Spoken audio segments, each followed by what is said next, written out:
जय देवभूमि, जय उत्तराखंड। इस समय अगर आप उत्तराखंड आएंगे तो उत्तराखंड में आपको इस समय धान की रोपाई देखने को मिलेगी।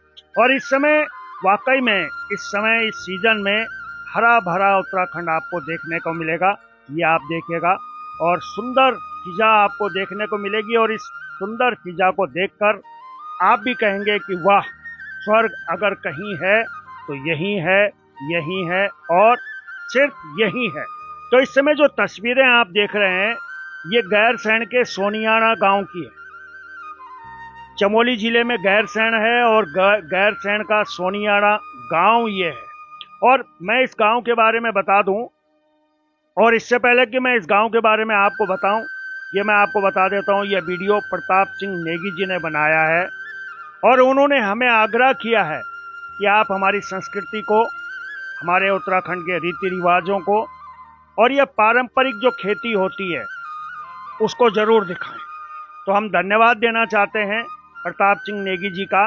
लेकिन एक महत्वपूर्ण बात वो और बता गए हमें। उन्होंने बताया है कि ये जो सोनियाना गांव है ये कोई आम गांव नहीं है। उन्होंने बताया है कि इस गांव में बद्रीनाथ और केदारनाथ जी के नाम से कुछ भूमि दान करी हुई है।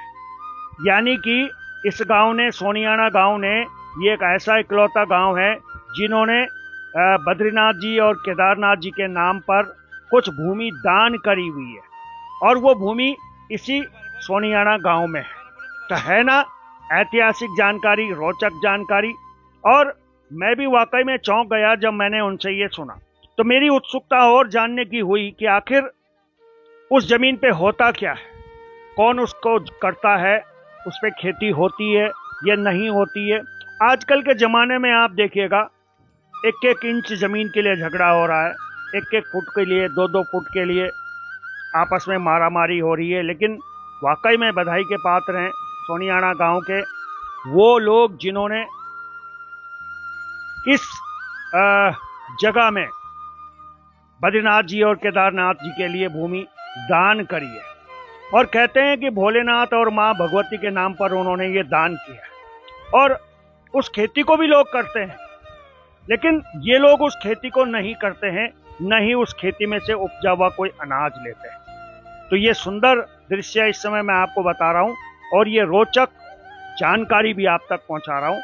वीडियो अच्छा लगे तो शेयर जरूर कीजिएगा। और वैसे भी कहते हैं जय जवान जय किसान।